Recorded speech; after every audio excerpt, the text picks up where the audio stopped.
In the Kiri-Kiri language of New Guinea, the P sound can be pronounced as pa, ha, ha, or va. So could you actually just consider these separate consonants? No, and it's because what counts as the same versus different sound in a language varies from language to language. For example, the T sound in English could be pronounced in multiple ways. You can say it like the T in tap, which has a little puff of air behind it, or you can say it like the T in pat, which doesn't have a puff of air behind it. Or you can say it like the T in later, which sounds a little more like a D. That first version is called an aspirated T, the second version is called a plain or unaspirated or unreleased T, and the third version is called a tap, where you just quickly flick the tip of your tongue against the roof of your mouth. You can really tell the difference between the first two if you put your hand in front of your mouth while you're saying tap and pat, and pay close attention to whether or not you've got that puff of air after the T. If you're pronouncing them like you would in normal speech and not over enunciating, you'll feel the puff of air after the T in tap, but not the puff of air after the T in pat. So these are different versions of the T sound, but English speakers don't hear the difference because they always occur in different places. The aspirated version usually occurs at the start of syllables, whereas the unaspirated version occurs at the end of syllables, and the tap occurs between vowels or other voiced consonants. Linguists say that they are in complementary distribution with each other. In order for sounds to count as distinctive in a language, they have to contrast with each other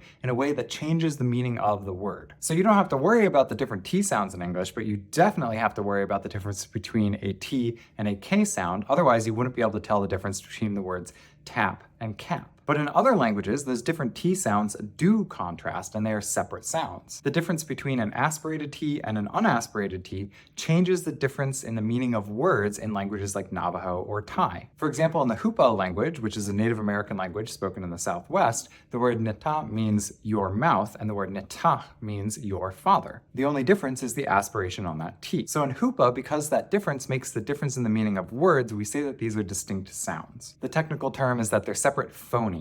But in English, they're not separate phonemes, they're different variations on the same phoneme, and so we call them allophones. I'm Danny, I post about the science and diversity of language. Give me a follow if you want to learn more.